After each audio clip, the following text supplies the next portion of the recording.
On n'a pas retrouvé d'éléments permettant de déterminer où se trouvait l'enfant, donc on pense, c'est une possibilité très forte, qu'il aurait tué cet enfant au moment où il a quitté le département et qu'il a été arrêté dans le sud de la France. Je sais qu'il dit qu'il a confié son fils à des tiers, que son fils est vivant.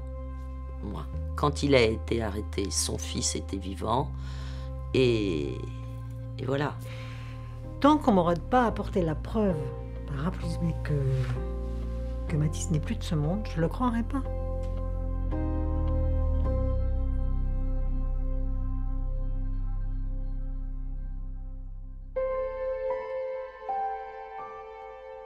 Les années passent. Depuis 2013, les enquêteurs recherchent également un corps. Cette enquête se poursuit puisqu'il y a une information contre X, pour le moment, pour homicide volontaire. Il y a des investigations régulières en fonction des éléments que les enquêteurs peuvent avoir. Des investigations menées ici notamment, chez les parents de Sylvain Joanneau. Leur terrain a été sondé, une fouille effectuée au pied de cet arbre, mais pas de corps. Des chiens flairant les cadavres ont été mobilisés, sans succès. Des actes d'enquête ont été conduits là où Sylvain Joanneau, maçon intérimaire au moment de sa fuite, effectue des travaux. J'ai l'impression quand même que, même sur cette demande-là qu'on avait formulée, d'identifier des terrains, des chantiers sur lesquels Joanneau était passé, moi j'ai pu m'entendre répondre par la justice que bon, c'était pas si intéressant que ça. Et ça c'est quelque chose qui me choque parce que moi j'aimerais, même si ça ne paraît pas intéressant à la justice, je voudrais qu'on ferme des portes. Ceux qui me connaissent savent que je n'ai pas pu faire de mal à mon fils.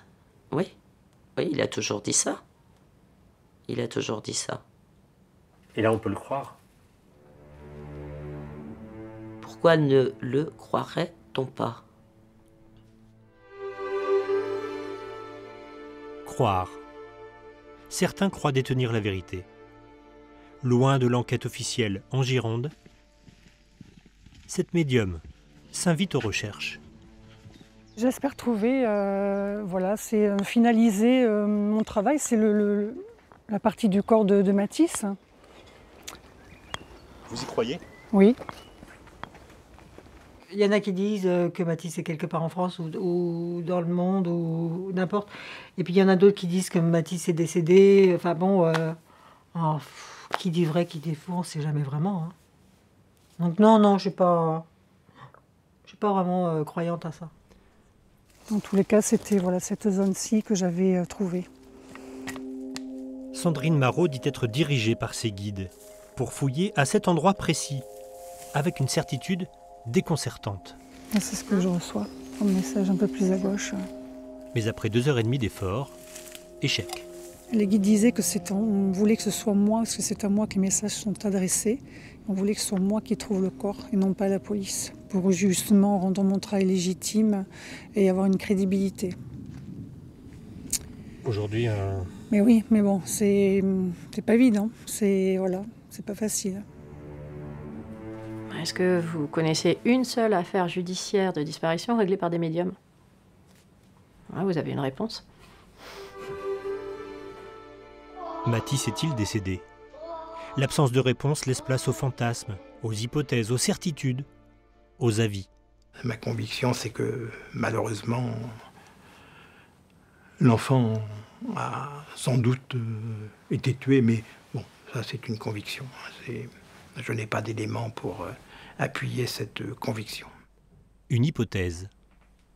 Pour les enquêteurs, elle est sur la table. Pour les enquêteurs, oui, elle est sur la table. Pour moi, elle n'est pas encore sur la table. C'est sûr. Tant que je n'ai aucune preuve de rien, elle ne sera jamais sur la table pour moi. Pas de preuve. Le mystère reste entier. Une énigme aussi puissante que l'affaire de la disparition tragique du docteur Godard et sa famille. 1 an après son procès, Sylvain Joanneau nous a envoyé cette lettre. J'ai remarqué que vous la compariez souvent à l'affaire Godard. Mais sur le plan de l'instruction et avec les éléments que j'ai, je la trouve plus proche de l'affaire d'Outreau. Il va jusqu'au bout. Tout comme Nathalie Barré, pour connaître un jour la vérité. Non, je renoncerai jamais. Non.